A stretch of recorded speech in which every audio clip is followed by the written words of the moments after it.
Hello friends, welcome back to my channel. My name is Vinay. In the previous videos we did discuss problems from relations and functions appeared in the year 23 and 24. In this video we are going to discuss problems from the same chapter appeared in the year 2022 KCET.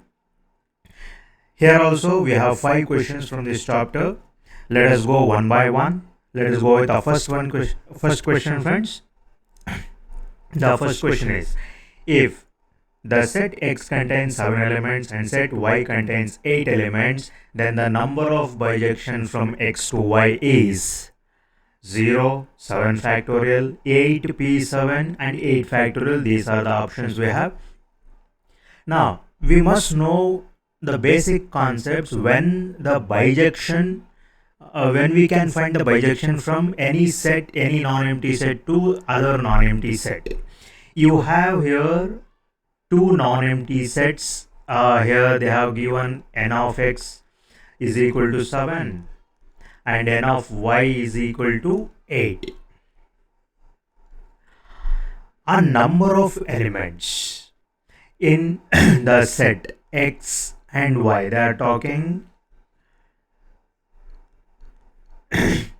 bijection from x to y. The function is a bijection if and only if number of elements in x is equal to number of elements in y.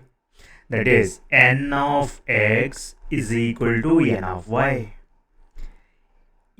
Only with this condition we can find bijection, and there exists bijection.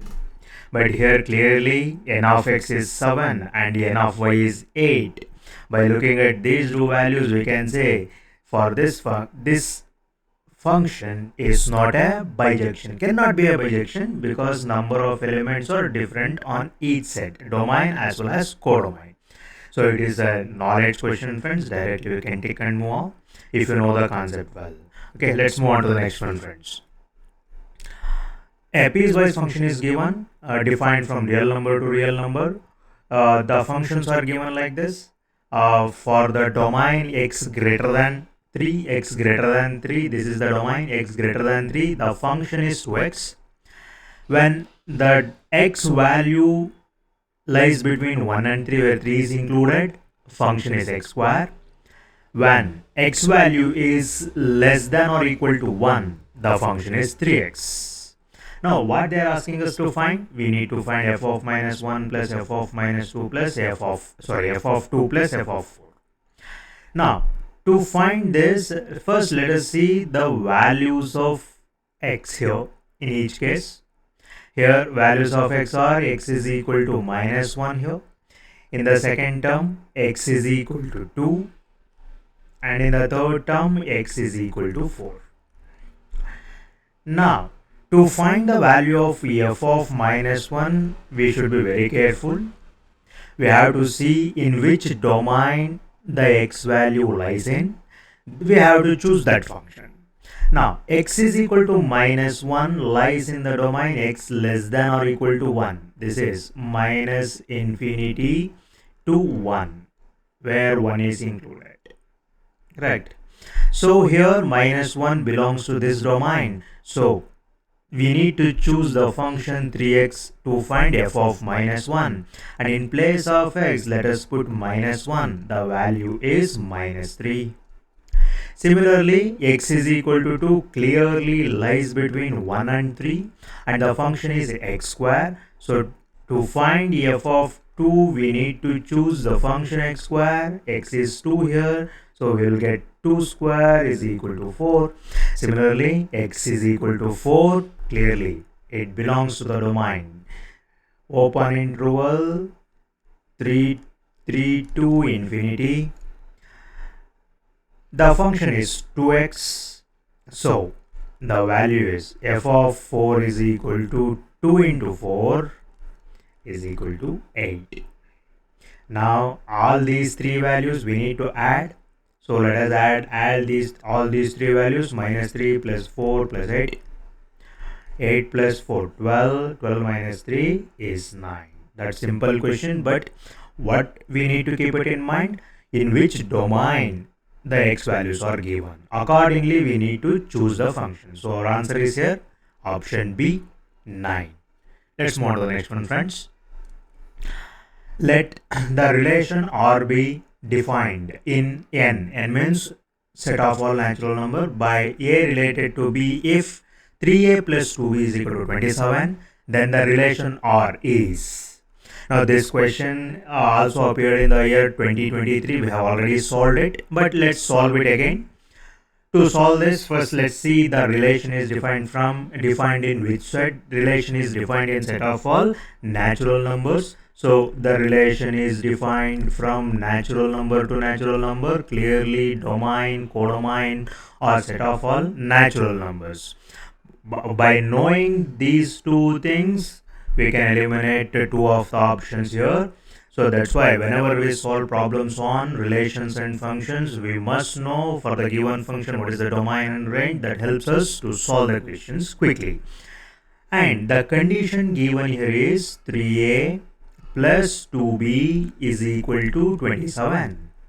Now, let us go with option A. Clearly, the last ordered pair here is 9, 0, which includes 0. 0 is not a natural number. So this option you can directly eliminate, no need to verify. Similarly, option D also we can eliminate because first ordered pair is 0, 27 by 2. 27 by 2 is a fraction, it is not a natural number. Now, left out with the two options here, B and C. Let's take one element from each and verify which element satisfies the condition. Let us take first element from option B, 1, 12. So put it here. So it is 3 into 1 plus 2 into B value is 12. So this gives us 3 plus 24, that is 27. It is satisfying the condition. Let us verify option C. We can verify option B, all the ordered pairs, but let us verify option C, first element. If that also gives us 27, we should verify remaining elements. Otherwise, we can stop here only. So here 3 times 2 plus 2 times 1, that gives us 6 plus 2 is equal to 8, which is not equal to 27. So in option C, first element is not satisfying the condition. So one element does not satisfy the condition, it cannot be the given relation. So from this we can directly choose our option B as right answer. Let's move on to the next one, friends. The fourth question here is, suppose that the number of elements in A is P. Let us write down that number of elements here. N of A is equal to P. And number of elements in B is Q.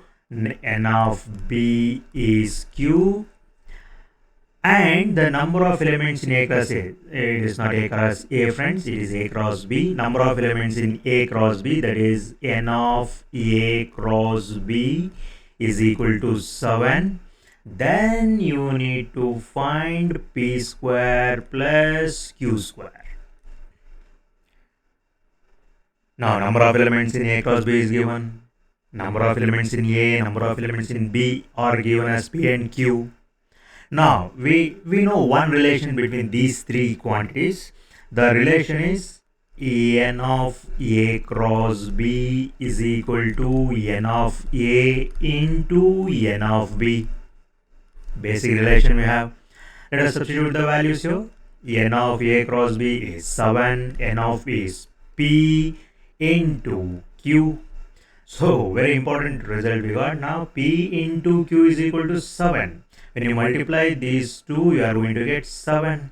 Then what are the values of P and Q? It is very simple. Now 7 is a prime number, that's why it is very simple. 7 can be expressed as 1 into 7 or 7 into 1. However we want, we can express.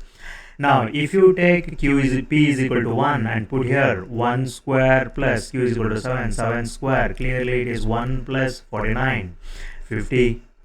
Vice versa also you can verify. If you put p is equal to 7, then it is 7 square plus 1 square. However you want, you can verify, you will get the same result. So our answer for this question is 50, friends. That easy the question is, but we need to know the basic relationship between these three terms, n of a, n of b and n of a cross b. If you know this relation, then it will become very easy for us to solve this question. Let's move on to the next one, friends. Fifth and last question from this 2022 paper. Now, function is given. One is logarithmic function, which is in the denominator. One more is under root function. For these two, we need to find the domain, sum of these two functions. So, as we need to find the domain, let us write on the domain of logarithmic function. Domain of logarithmic function is open interval 0 to infinity, positive real numbers, and domain of root function. Domain of root function is non-negative real numbers. Non-negative real numbers here, only positive real numbers for log. For 0 also logarithmic function is not defined. And here root function is defined for 0 because root of 0 is 0. It gives us a real number. Now, we need to verify now, as log function is in the denominator, the value should not be equal to 0. That also we have to keep it in mind. Let us go by base. Doesn't matter, friends, here.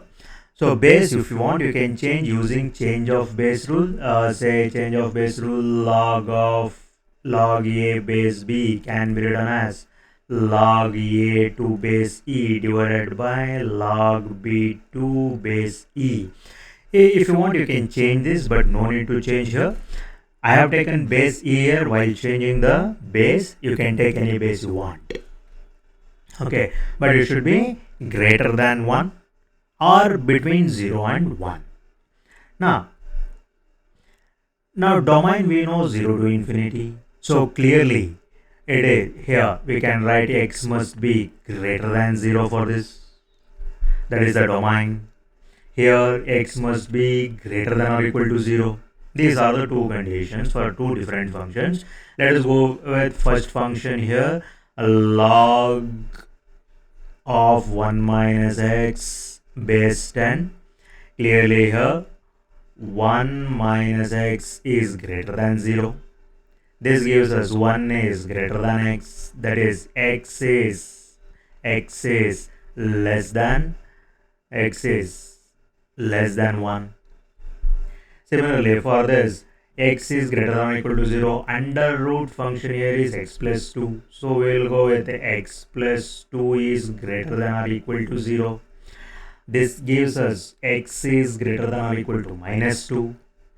So here x is less than 1 and x is greater than or equal to minus 2. The intersection of these two functions,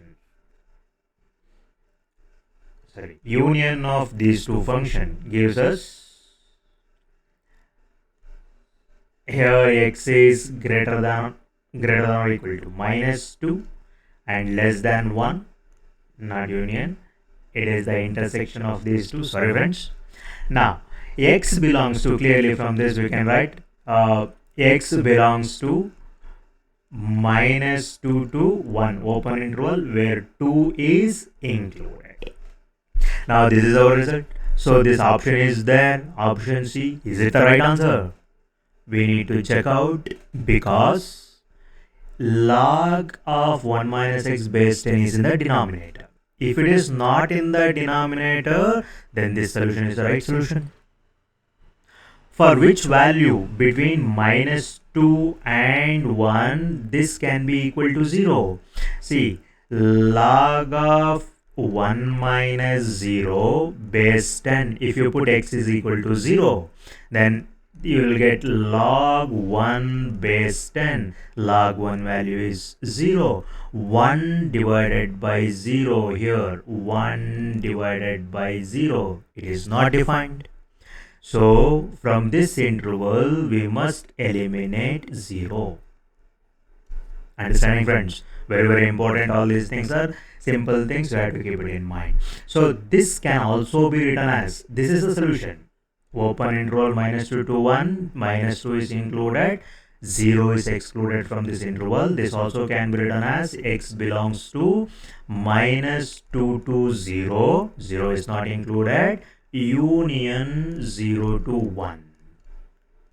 So here option C is not the right answer. Option D is the right answer. When option C is the right answer, friends?